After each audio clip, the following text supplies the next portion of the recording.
Hii ni Wamkaya TV inayotika kwa jina la Ngosha Mkaya.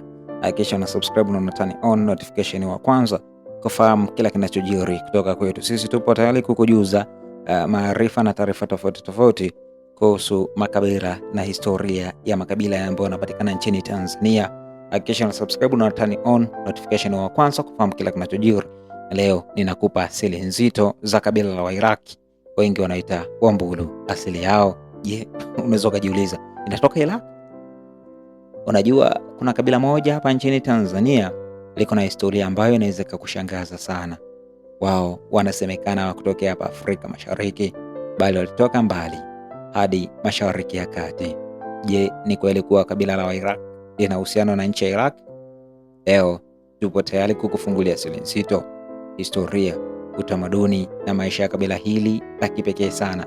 Karibu sana Wamkaya TV, asili mtandaoni, tunabeba utamaduni, tunaijenga kesho, mahali ambapo historia inapata uhai wake mpya.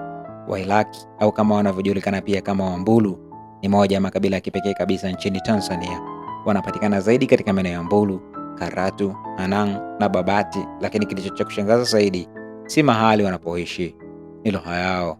Wairaki hawazungumzi lugha za Kibantu kama makabila mengi ya Tanzania, bali wanazungumza lugha ya Kikushi. Hii inawaweka tofauti kabisa, na hapa ndipo historia yao ya ajabu inaanza. Historia za kijadi ziko zinasimuliwa ama zinaeleza jambo la kushangaza sana, kiasi kwamba Wairaki walitoka mbali sana kutoka maeneo ya Mesopotamia, ambapo leo inahusishwa na nchi ya Iraq. Inasemekana walikimbia vita na migogoro ya mara kwa mara, wakaanza safari ndefu kupitia maeneo mbalimbali hadi walipofika Afrika Mashariki. Ndio maana jina lao Wairaki linafanana na Iraki. Lakini je, kihistoria hii ni historia ya kweli au ni simulizi tu za kale? Hapo ndipo siri inapozidi kuwa nzito.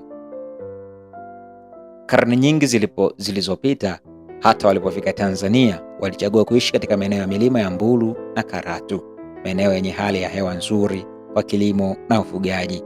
Shughuli zao kuu wakaamua ama wakazifanya zilikuwa ni kilimo cha mahindi, mtama na maharage, pamoja na ufugaji wa mifugo.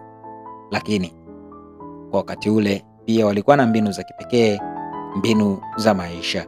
Walijenga nyumba maalum zilizokuwa chini kidogo ya ardhi ili kujikinga na baridi na pia maadui. Inaonyesha namna walivyokuwa watu wa maarifa na wabunifu wa mazingira yao. Utamaduni wa Wairaki ni hazina kubwa sana. Walikuwa na mila na desturi zinazounganisha kama jamii. Hata ndoa zao zilihusisha familia nzima. Shanga na mapambo vilikuwa ni sehemu ya utambulisho wao. Ngoma na nyimbo zao zilikuwa ni roho katika sherehe zao za kijadi.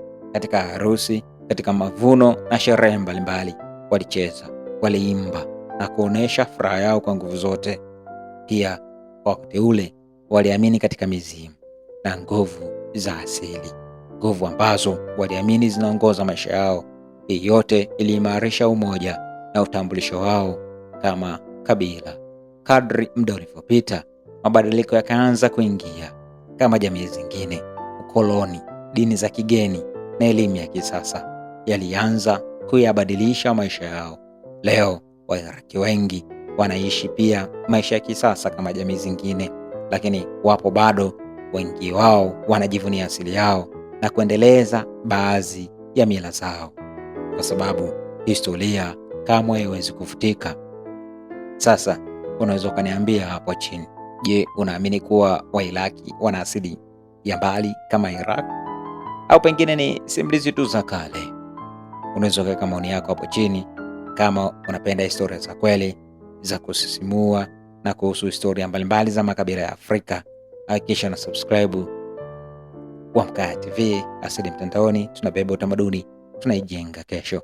Like video hii, share kwa wengine. Ni kwa sababu hapa ndipo ambapo tunapofungua siri ambazo pengine dunia haizungumzi. Mpaka wakati mwingine, endelea kuwa nasi Wamkaya TV, katika kwa jina moja la Ngosha Wamkaya.